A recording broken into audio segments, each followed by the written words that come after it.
Right, good afternoon, everybody. I'd like to start to introduce Reverend Nick Law, who will say a few prayers and a few wise words to us. Nick, over to you. Thank you. I'll leave you to judge whether they're wise or not. I'll remain seated just for the sake of the microphone. So, as I said, I'm Nick Law. I'm part of the Tavistock area team, and I live out at Beer Alston. So thank you for inviting me to your meeting with a thought for the day and a prayer. It's a great privilege. Last Sunday, our gospel reading was about the transfiguration of Christ. Jesus took Peter, James, and John up a mountain, and there they saw something more of who Jesus was. The veil was lifted, a glimpse, an insight was given to them. The reading in Matthew's gospel said, his face shone like the sun and his clothes became dazzling white. They were terrified by it and wanted to control it. It was almost too much to bear. The past turned up as well in the form of Moses, representing the law, and Elijah, representing the prophets. So all that had gone before was part of this new reality.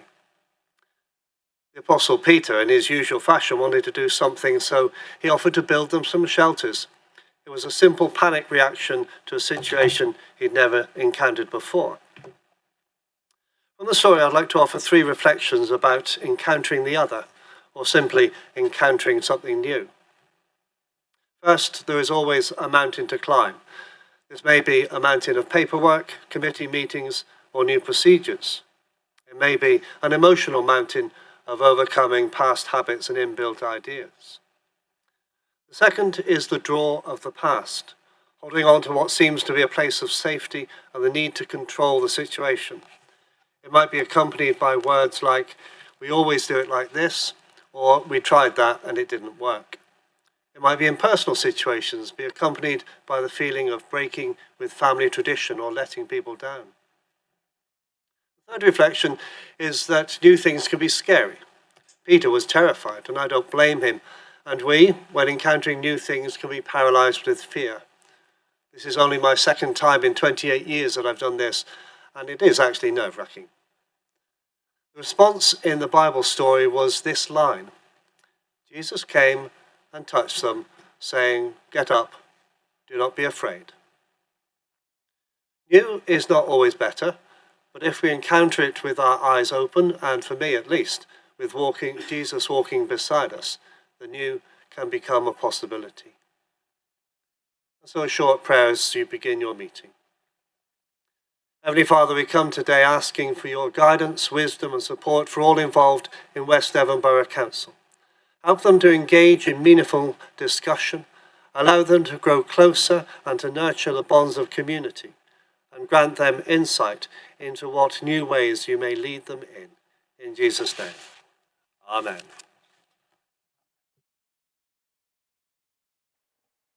Thank you, Chris. Now, you're very welcome to stay and listen to Democracy Working, or you may leave. I will take my leave. Thank you very much. Thank you.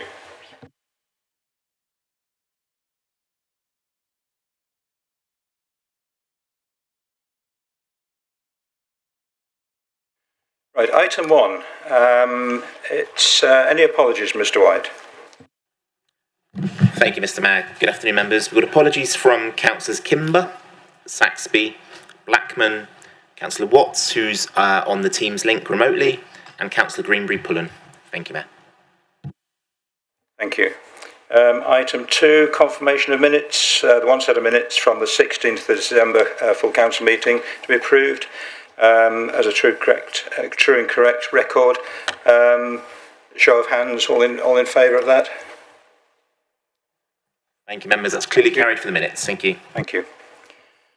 Item 3, declarations of interest. If anybody has any disclosable pecuniary interests or registrable interests, non-registrable interests, including the nature and extent of such interest they may have in any items to be considered at this meeting, has anybody got such declaration? No, thank you. Item 4, communications from me. I do have a few things to mention. Obviously, the few things that I've attended since the last meeting, not many, fortunately. First one was very nice to welcome the new Reverend to Oakhampton. So we welcome Claire Reynolds to be licensed for Oakhampton All Saints Church. That was very pleasant actually, and it was quite a big ceremony.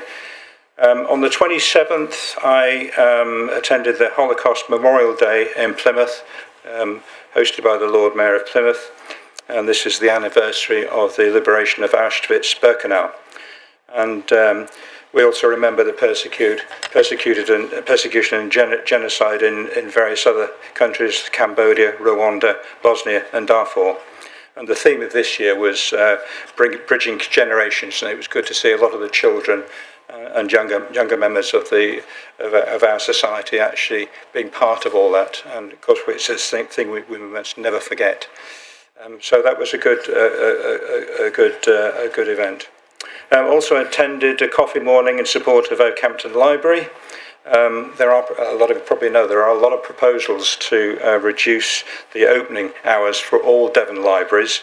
There is a public consultation going around at the moment. It needs responses by the 22nd of February. So if you haven't done that, please do that, because I think it's quite important that we do support our libraries. The last event was the Lord Mayor of Plymouth's Valentine Eve Ball. Hugely successful, very noisy, very loud, and they managed to raise around about £21,000 on the night, which I was absolutely astounded at, and I think the Lord Mayor of Plymouth was as well. So that was very pleasurable. Now, other things I need to just make you aware of. My charity dinner is in April. If you haven't responded to that already, please do. I know quite a few of you have, but if you haven't, please do. That promises to be a good event. I need responses by the 6th of March, if that's possible. And also in the same vein, we've got a coffee morning on the 28th of February, the last day of the month, in the Charter Hall, Oakhampton. Again, this is supporting the Dartmoor Rescue Group. So if you're in Oakhampton on that morning, Charter Hall. And the other one, which keeps cropping up actually, the Mayor Awards. We do need more nominations. I know there's not an awful lot of time to do this now, but particularly for under 18 categories. And again, responses are needed by the 20th, which doesn't give us much time, but we are lacking a few, especially in the younger age group. So please consider that in all your areas. Right, that's all I have to say. So we're straight on to item 5, business brought forward. No items. Item 6, public questions. There are no public questions received. So straight on to item 7, draft revenue and capital budget proposals. Councillor Ewings to introduce. Good afternoon, members. It's that time of year again for budget setting, and the agenda that seems to be all about the leader today. It's all right, the next hub meeting's nearly all about the Deputy Mayor. So I would like to start off by saying that we have the report on the revenue and capital budget proposals for the next financial year, 2026 to 2027. This is the culmination of over 6 months of hard work on behalf of members and officers in putting together the budget for next year. For this coming year, to balance the budget of 9.9 million, the Council has identified savings and additional income of just over £500,000.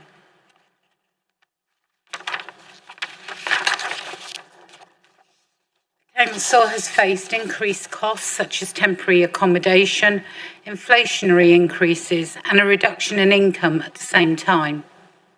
Just before Christmas, we received the local government finance settlement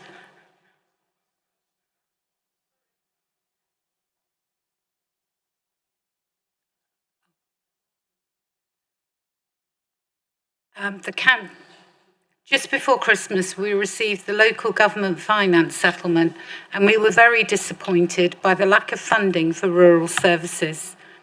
We have raised serious concerns about the government's new funding proposals, warning that the plans will leave rural councils, including West Devon, worse off and facing growing pressures on essential services. Analysis shows that the most urban councils will receive 41% more per head of population in government funding spending power than the most rural councils in 2026-27.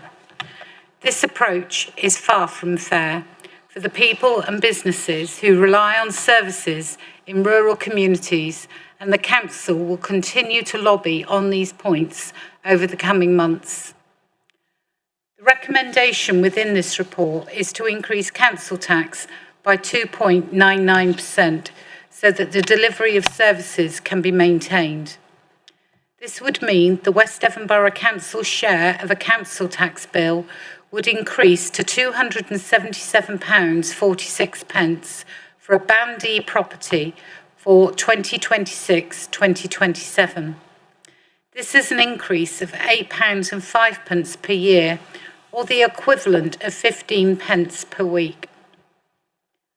The budget also contains proposals to set aside £200,000 of the council's funds to replace lost grant funding for economic development. This will fund and monitor the delivery of a range of sector-focused business innovation and projects for priority areas such as business support and regenerative farming. Council have already approved the proposal to charge second homeowners a second home's council tax premium, and the income raised from this of £120,850. This is West Devon Borough Council's 11% share, which will be spent on housing initiatives within the borough. Reserves are at a prudent level, and the Section 151 officers' report on their adequacy and the robustness of budget estimates is attached to the report in Appendix H. At the 3rd of March Hub Committee meeting, the council will set out its delivery plan for the forthcoming year, which will focus on the council's ambitions and priorities for the borough. These are housing, climate and biodiversity, planning and the built environment, community well-being, economy and jobs, neighbourhood services, performance and resources, customer experience and accessibility. Capital bids are also part of the budget report and contain bids to have a rolling refurbishment and improvement plan for public conveniences within the borough, a maintenance programme for car parks, as well as taking on board recommendations around decarbonisation of the council's assets. The West Devon Housing offer is part of next year's capital proposals. This scheme supports communities and landowners who would like to bring forward affordable housing in their area. The recommendations, as you can see, are on the screens in front of you and within your papers.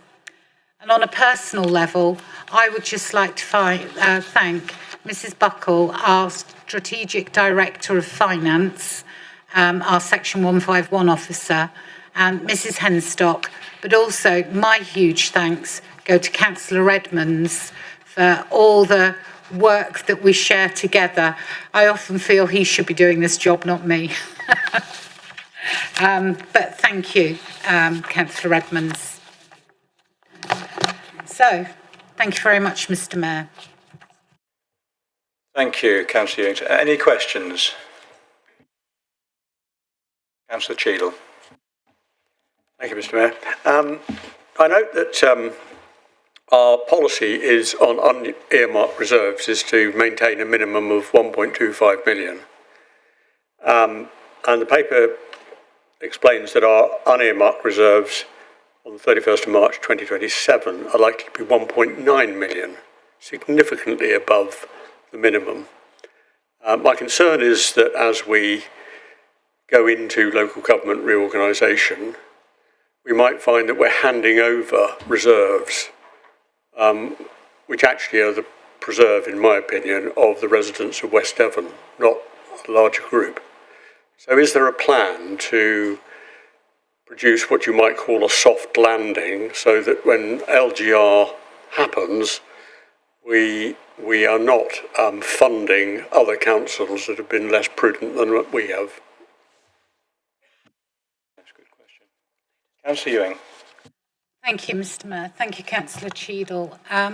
Just to let you know that the 200,000 is within that figure of the unearmarked reserves, and we also have 500,000 that will be going towards our council plan. It's 496,000 something or other that will be going towards our council plan. So that takes away 700,000 of that figure. We also are aware of other cost pressures that are coming our way that are more on an operational level, but we need to keep the funding for those issues. I think Mrs. Buckle might like to add something. Thank you, Leader. Yes, on page 60, we've got the sensitivity analysis and risk assessment around the level of reserves. And you can see there that there is something called the SIPFA, that's the Institute of Public Finance. They issue every year something called a Financial Resilience Index. And you can see there that our unallocated reserves are in the category of higher risk. So what that means is when we are benchmarked against nearest neighbours and non-metropolitan districts, the level of our unallocated reserves are lower than similar sized councils. Therefore, our reserves are at a prudent level. The 1.25 million is an absolute minimum that we would ever go down to. And that would be in a sort of emergency situation. Therefore, we need to be operating at a level significantly higher than the 1.25 million. And that's within the risk assessment that is set out there within Appendix H. So we do benchmark ourselves against similar sized councils. That's what SIPFA do on an annual basis. And you can see there that in terms of those indicators of financial indicators, we are within the higher risk for unallocated reserves. So I don't feel that those are at a higher level than they should be currently when we benchmark ourselves against similar sized councils. Thank you. Thank you. Does that answer your question, Councillor Cheadle? It half answers it. I understand the argument completely if the council was going on ad infinitum, but we're not. We come to an abrupt halt at some stage. So maintaining a minimum level of unearmarked reserves doesn't quite have the same ring about it as if we were going on sort of forevermore. At some stage, those reserves will be surrendered. And my concern is that at that point, we will be surrendering West Devon Borough Council taxpayers' money to other people. Thank you. Any further questions? Yes. Thank you, Mayor. I'd like to follow up on what Councillor Cheadle's just said. Is there likely to be a proposal and a plan coming future as regards these disposals and a sort of end of session wash up with regards to all of our assets and liabilities? Is there a plan in action or being proposed? I believe there is a plan. Would you like to say something, Andy? Thank you, Mr. Mayor. Well, there's always a plan. It's called the council plan, and that is the plan that's being discussed at the moment. Alongside that, there is a budget which is being set both in terms of revenue and the capital expenditure. And of course, as we always do, the plan is subject to ongoing review. So as our circumstances change, as we move forward over the next year to 2 years, there'll be opportunities to change and amend that plan as appropriate in those circumstances. Thank you. Thank you. Right, if any other questions, please? Yes, Councillor Webb. It's been very clear from papers I've seen and reading that there is a great deal of frustration around this situation with regard to the funding. And the term fair funding, I think, is an unfair term, or fair funding from that point of view. Can you just reassure members about what steps we've taken to try and address this issue with the government? Councillor Ewing? We have written to the Rural Services Network, who have taken it further up to government through their all-party parliamentary group, that they, they don't chair it, but they're part of it and the organisers. We've also sent it to the District Councils Network, our comments, etc. And we have stated very clearly that it is unfair. And that, you know, if you live in a city, so for example, Exeter and Plymouth, you are likely to receive 41% more per resident than you would get in West Devon's not the lowest, but, you know, we're one of the lowest. And Mrs. Buckle works all year round with these organisations. And I'm sure she's going to elucidate in a minute on some more financial ones that I don't know about, that we do work with. She works in a group with them, and they try, you know, the Section 151 officers work together to try and lobby. But it is very, very hard to lobby a government that is fundamentally not interested in rural areas.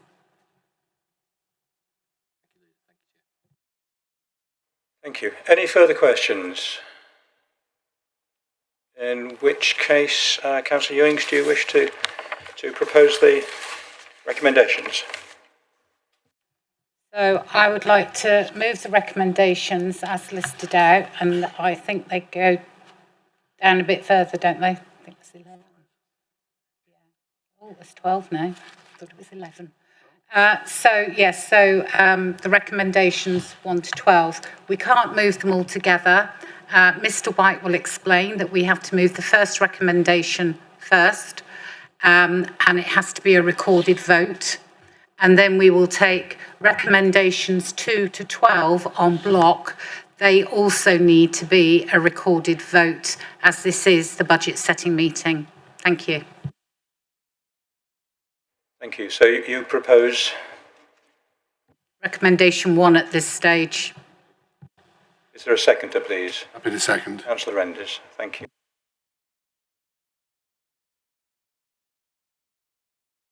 Right, we're now voting on the first recommendation, recommendation 1.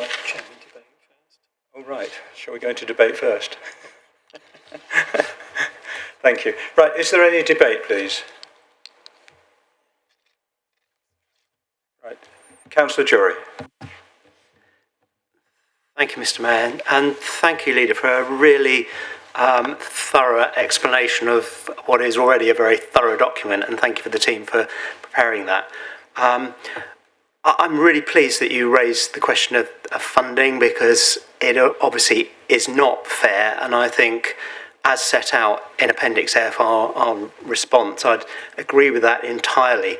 The way the funding has been calculated is, as it says there, yet another kick in the teeth for communities and businesses in rural constituencies, and shows a complete disregard for their needs. Nevertheless, we have managed to produce a balanced budget, which many councils in the country, I say many, several councils in the country, some of whom were elected on the basis that they were not going to increase council tax, have not been able to produce a balanced budget and have had to go cap in hand to the government to get the permission to increase their council tax above the limits that are specified by government. So I will be obviously supporting this budget. I think it's a very well-rounded budget that continues support for our communities, and I'm particularly pleased that we managed to find some money to help support businesses despite the withdrawal of the UK Shared Prosperity Fund monies and the reallocation of that to those areas with strategic mayors. So I will be supporting the proposals.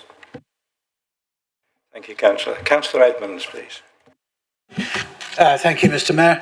Well, I'd like to thank the leader for her kind remarks and also add my thanks to Mrs. Bucko and Mrs. Henstock and indeed all the finance team for the prudent stewardship of the Council's finances, not just in producing a balanced budget, but also continuing to fund the Council plan over the next 2 years, providing support for our communities and a sum of $200,000 to support local businesses with grant funding. And I also will be supporting the recommendations in this report. Thank you. Councillor Sellis. Thank you very much. I would mirror what my colleagues have said, and I would also ask that the comms department gets a strong message out to the paying public that rural areas have been significantly underfunded. Not only have we lost the Rural Services Grant, it just seems relentless what this government is doing. And I firmly believe that we should get the message out. I think all of us pay far too much tax, and it's disingenuous that the government is saying that they're giving money, and it's clearly at the expense of the councils looking the bad people, increasing council tax. And we need to get that message out, please. Thank you. Thank you. Councillor Ball. Thank you, Mr. Mayor. Following on from Councillor Sellis, really, I think that last point is an important point. Our proposed increase here is 2.99%, an increase of about £8 for a D, Band D. But that's only a small percentage of the overall bill. And, you know, I think every year when we talk about the budget, we recognise that the budget amount has to go up. Obviously, I will be supporting this, by the way, so I'm not saying I won't.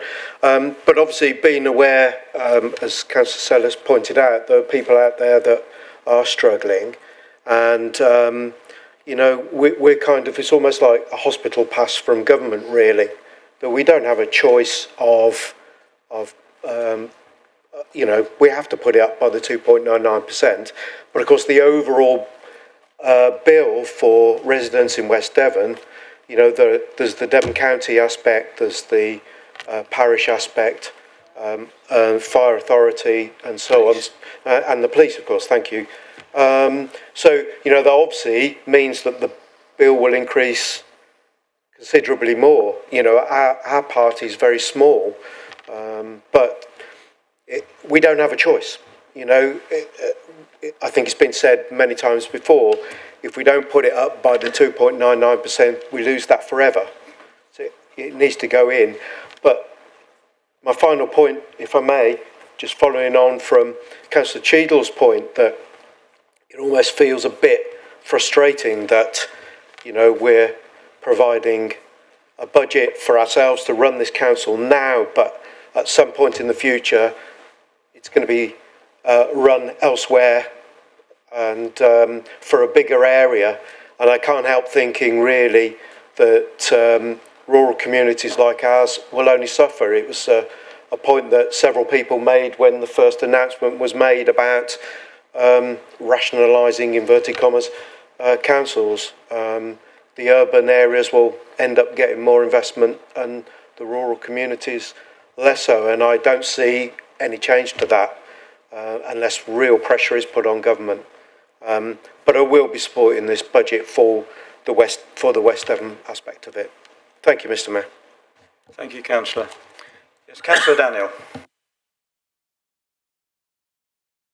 Thank you, Mr. Mayor. I just want to say thank you to our leader, Councillor Ewins, for providing such good, steady leadership in these difficult financial times, and I think she needs to be commended for that. and also our financial team, particularly Mrs Buckle, for again delivering a balanced budget, which many councils haven't achieved in this country. So thank you very much, everybody.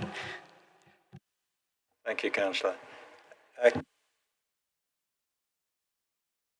was a question, was it? I thought you were... Okay. An observation. Carry on. An observation. I will continue the theme of the unfairness of it. I know we feel very aggrieved by this in many respects, and we should, but we do know, and I worked in urban area, inner city areas, in a number of urban environments, that they do need this funding. However, successive governments, not just the current government, but previous governments, have also left rural areas behind. There seems to be a lack of consideration of our needs, and the realisation that we have young people too, or we have elderly people. And we know, particularly within our area, the proportion of people that need care in their older years is increasing exponentially as people retire down here for that area. I'm always very conscious that when I end up in hospital, many years ago, they said, oh, it's a good time to come in because they're all down in Plymouth at the moment, being ill down there. This was when I lived in West Midlands. And, you know, we have those pressures on us around tourism and everything else like that. To some extent, my only wish is that our team, Miss Buckle, should be in charge of finances for the country. Let's be perfectly honest. If we put our team in charge, we probably wouldn't be. You may not want it, Lisa, but you may be called upon. And I think it's one of those things that really, when it comes down to it, many talk about tax reduction, and maybe there is a good argument for that. However, I would say that currently, the current systems we have in place means that there is money being taken out of the system for various things by private companies and individuals, which means that actually it's like we've got a bathtub, but the plug is leaky. We are not cycling that money within our own systems, it's going elsewhere. So, yes, it is unfair, but we need to remember as well that the urban areas need it. I just wish the government would accept that we need that support as well. Thank you. Any further debate? In which case we'll go to the vote. Mr. White. Councillor Ewens. I was just going to say some things that are probably a bit more that I can say now without having it as the budget as such. So, as we know, government has made it very plain that you have to put up your precepts by the maximum. Nobody has any choice. I had to do it for the police panel the other day, a couple of weeks ago now, and that was £15 just on its own going onto our precepts. The one thing we do need to remember, though, is that most of the properties within West Devon are in the banding groups A, B, and to an extent C. Once you get to D, there's the percentage just drops. And I think, what was it, something like 7 properties or something or other in the highest bands or something. So, you know, most of ours, although we quote the figures for a band D, most of our properties are not within that level. I think we have to just put our heads down and plough on the way we are. We don't have a choice. It's not very nice. But we can't always sit and moan about our little lot in life. We have to do what this council is very adept at doing. We have to diversify, we have to be innovative, and we do all of those things. And that's the bit we should be really proud of, because that helps Mrs. Buckle give us money through wise investments that she can return into things like our council plan and things that are important to us. When I was first asked about the money for the economy of 200,000, I did blanch slightly, but my immediate answer was yes, because that is really important to the community. And I think, you know, we have just got to go a little outside the box. And I understand Councillor Cheadle's frustrations completely.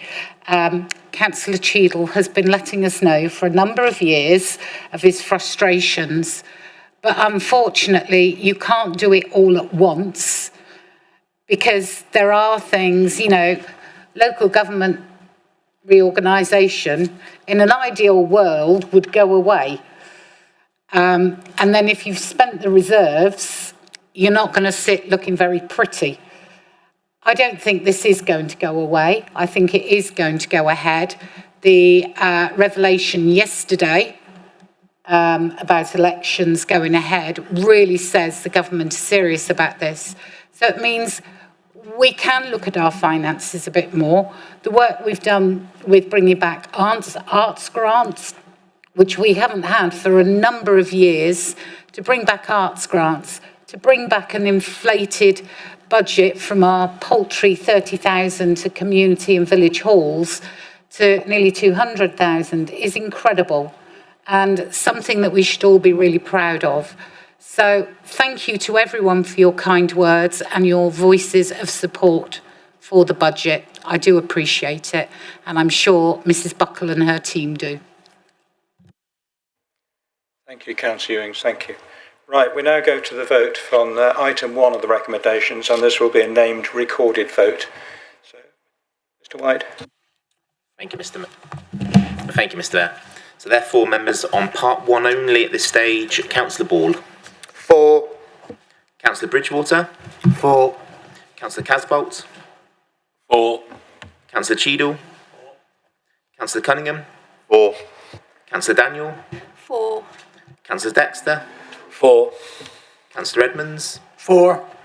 Councillor Elliott. For. Councillor Ewings. For. Councillor Goffey. For.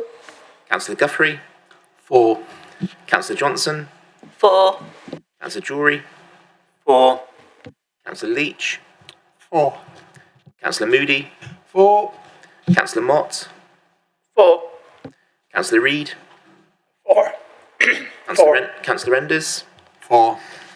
Councillor Sellis. Councillor Southcott. For. Councillor Vashon. For.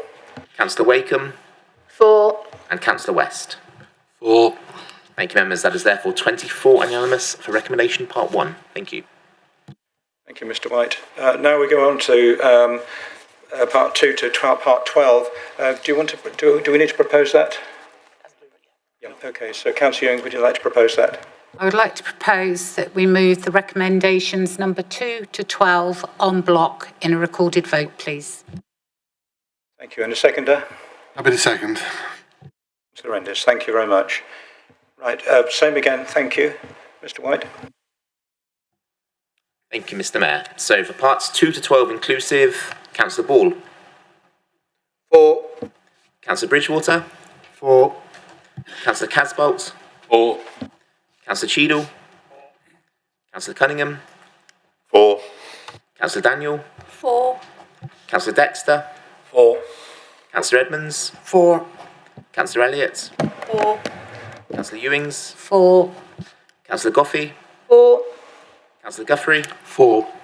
Councillor Johnson. For. Councillor Drury. For. Councillor Leach. For. Councillor Moody. For.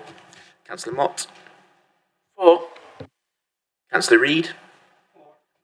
Councillor Enders. For. Councillor Sellis. Councillor Southcott. For. Councillor Vashon. For. Councillor Wakeham. For. And Councillor West. For. Thank you, members. So for parts 2 to 12 inclusive, that is 24 in favour and unanimous. Therefore carried. Thank you, Mr. Mayor. Thank you, Mr. White. Okay, we now go on to item 8, local government reorganisation. Councillor Ewings to introduce, please. Thank you very much. Hopefully you've all read the report on page 65 of your agenda, and the 2 recommendations are up on the screen. This is about the statutory consultation that the government commenced on the 5th of February, and the deadline is the 26th of February. I'd just like to turn, because most of the information within here, everybody is aware of, I'd just like to draw your attention to item 2.5 on page 66, and I will actually ask the Chief Exec to talk to us about this, because it was an all change, I think the day before the consultation almost. So, Mr. Bates, do you mind doing that as you took the calls? Thank you, Leader. Yes, just to remind members, we've also got a briefing at the end of the council meeting on reorganisation. But the day before the government launched its statutory consultation, we were advised that it intended to consult on 5 proposals rather than 4. The government's logic for doing that is that each council could only support 1 proposal, and therefore they have essentially said that 3 councils have supported the Reimagining Devon, with 4 councils supporting the 451 plus. That's their decision. That's based on the legal advice they've taken, and that is the approach they have adopted. We have developed a website which hopefully will inform the whole of the people of Devon, LGR, on LGR, and it does create a link through to the government's own .gov website.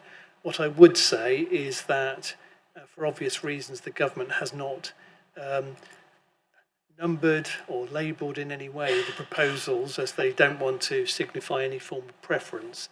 But we've done our best to try and explain it on the Devon LGR website in a way that will help people to move across from one to the other and express a view.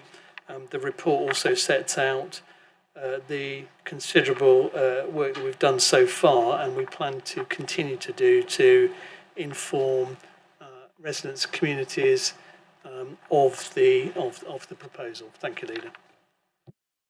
Thank you very much, Mr. Bates. So therefore, I would like to move the recommendation that is shown on the screen and on page 65 of our agenda papers. Thank you, Mr. Mayor. Thank you, Councillor Ewings. Any questions?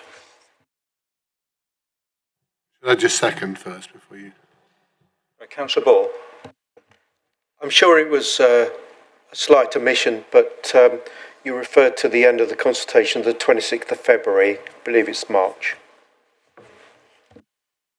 Thank you, Councillor Ball. I do apologise.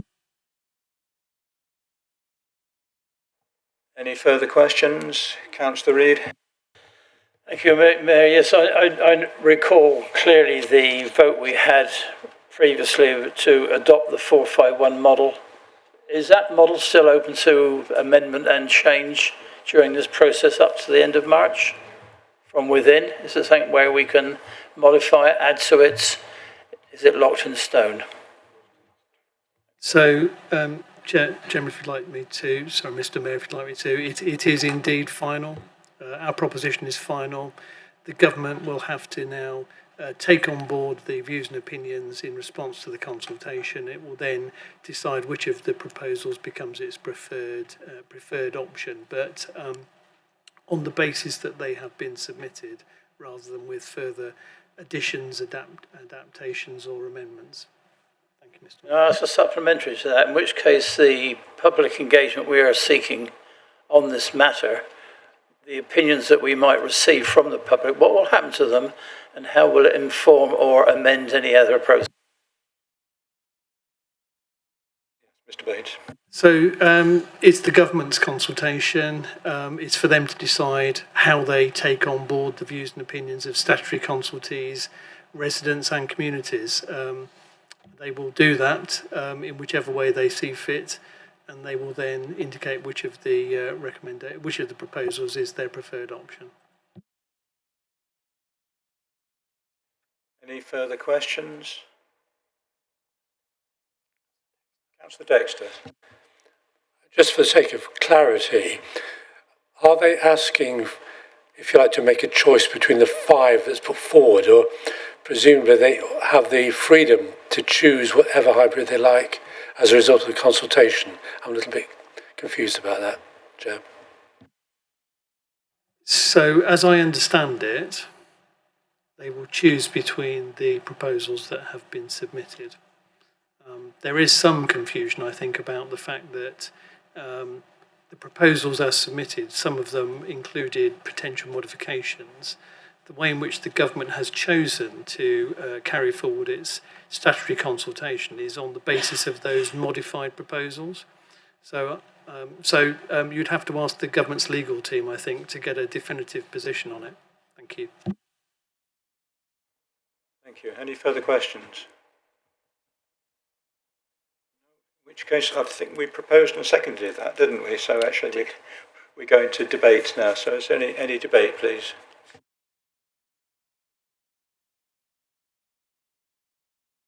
Nothing at all.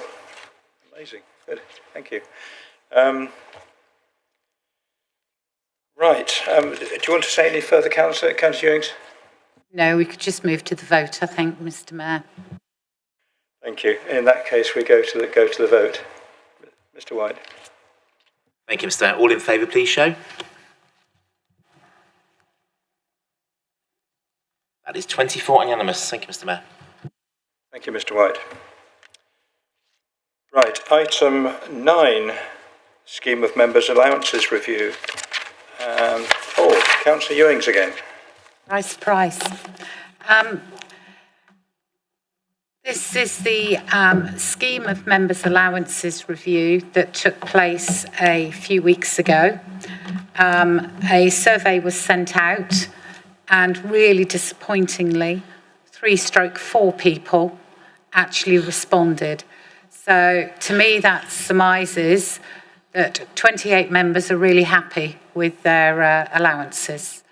So that is all I can surmise from that.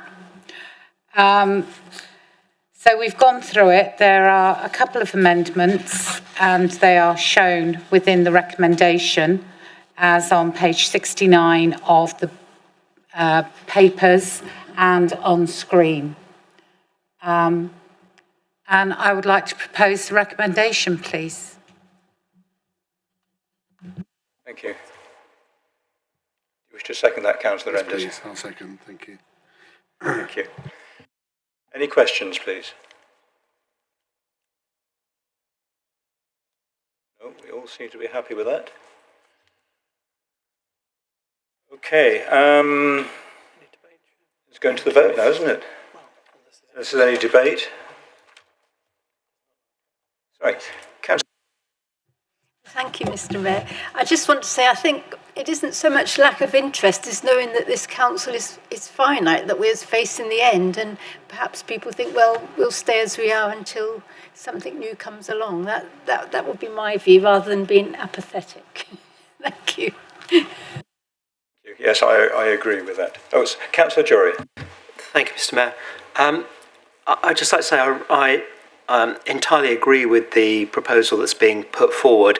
I think it's really important to note that I think our allowances are, at the moment, probably don't reflect the amount of work that individual members actually do.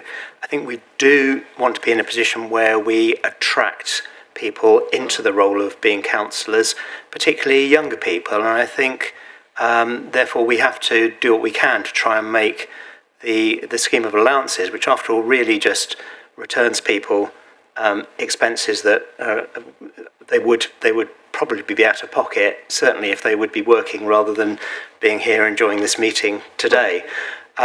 So I think it makes absolute sense to tie any increase to the increase that has been applied to other staff, and I fully recommend the proposals that have been put forward by a independent panel, we mustn't forget. So I will be supporting the proposal. Thank you. Any further debate? We'll take that to the vote. Mr. White. Members all in favour of the recommendation, please show.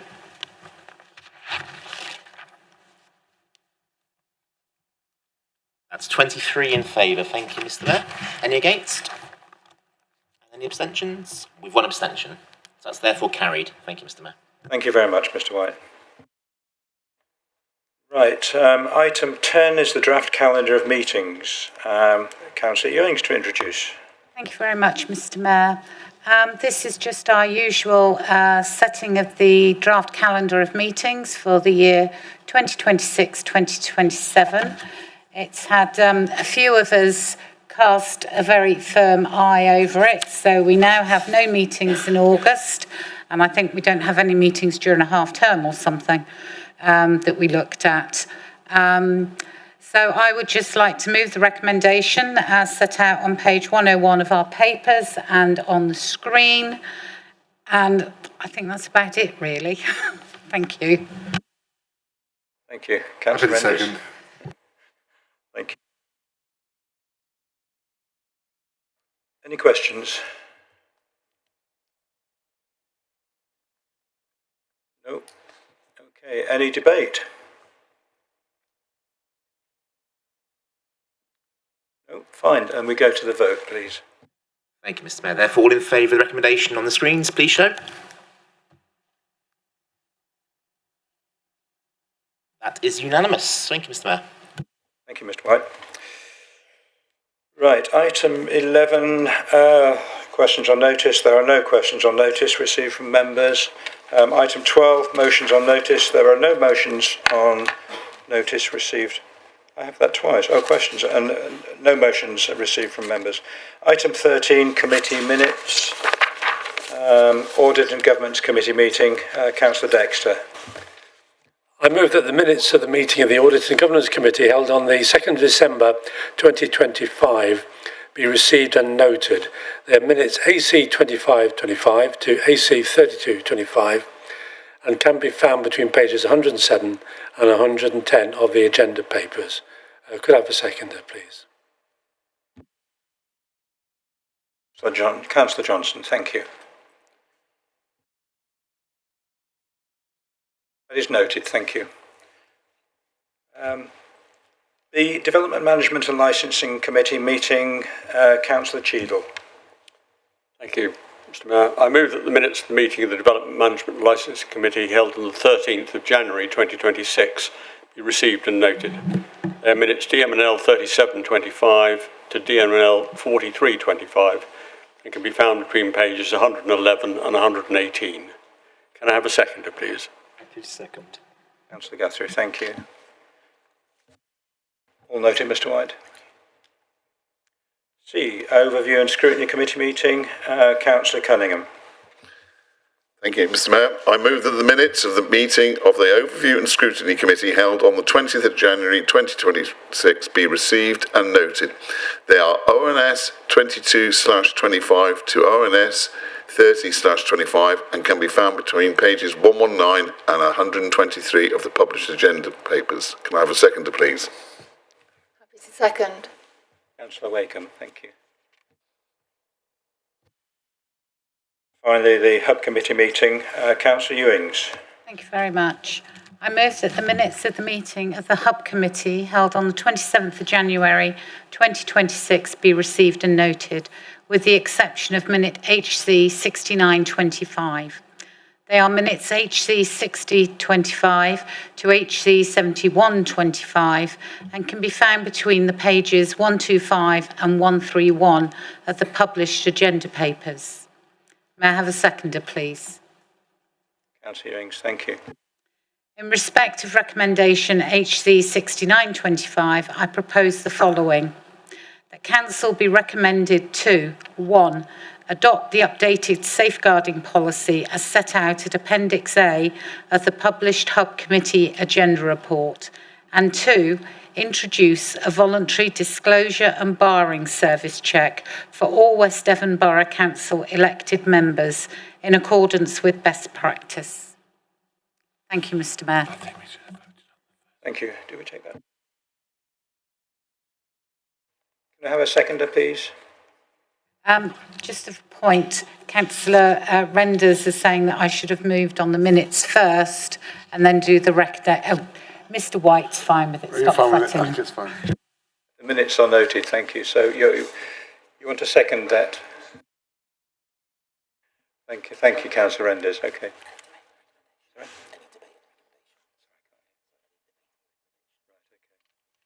Do we have any debate on that recommendation, please? Councillor Ewings.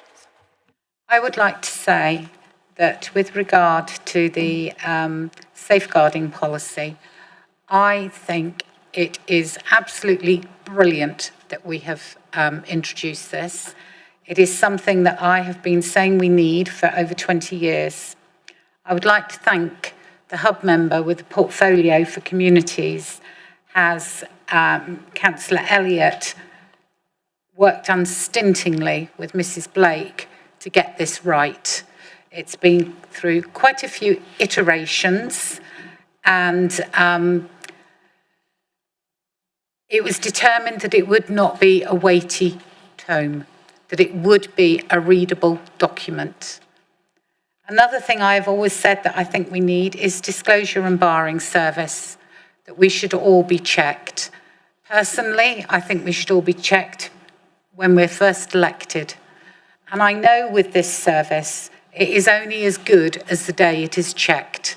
I'm well aware of that, having been a chair of governors who's had to unseat a governor.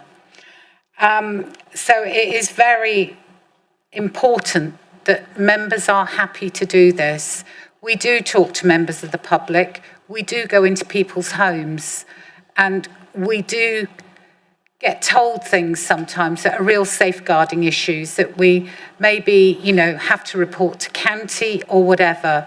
And I think by having the checks in place first, it protects us as well as protecting the person that we're seeing, speaking to, being a representative of, etc. This is as much about protecting us as it is the public from us.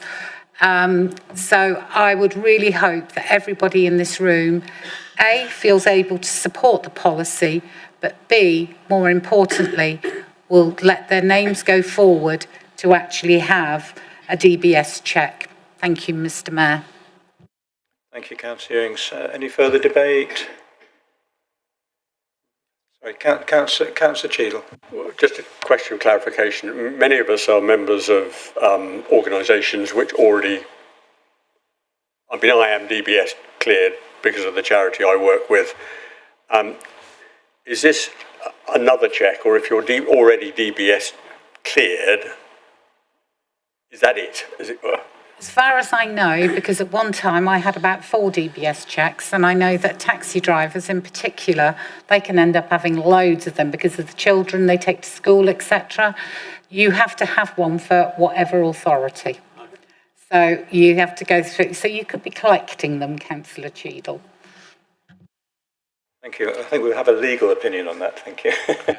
The leader is quite right. The question came up at South Hams the other day, and the answer was precisely that. You have to have one for each organisation.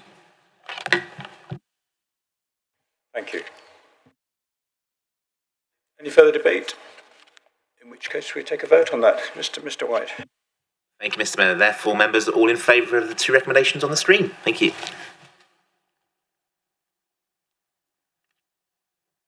That is also 24 unanimous. Thank you, Mr. Mayor. Thank you, Mr. White. Well, amazingly, it's not even 4 o'clock yet, and we've come to the end of our agenda. So just like to finish by saying thank you very much to the members, and I think we've actually passed quite a few important sort of things there, particularly the budget, and I'd like to thank Mrs. Buckle for and the team for the hard work they've done. Absolutely brilliant. Now, if you wouldn't mind hanging on afterwards, because we do have an LGR briefing, and with that, I'll say thank you.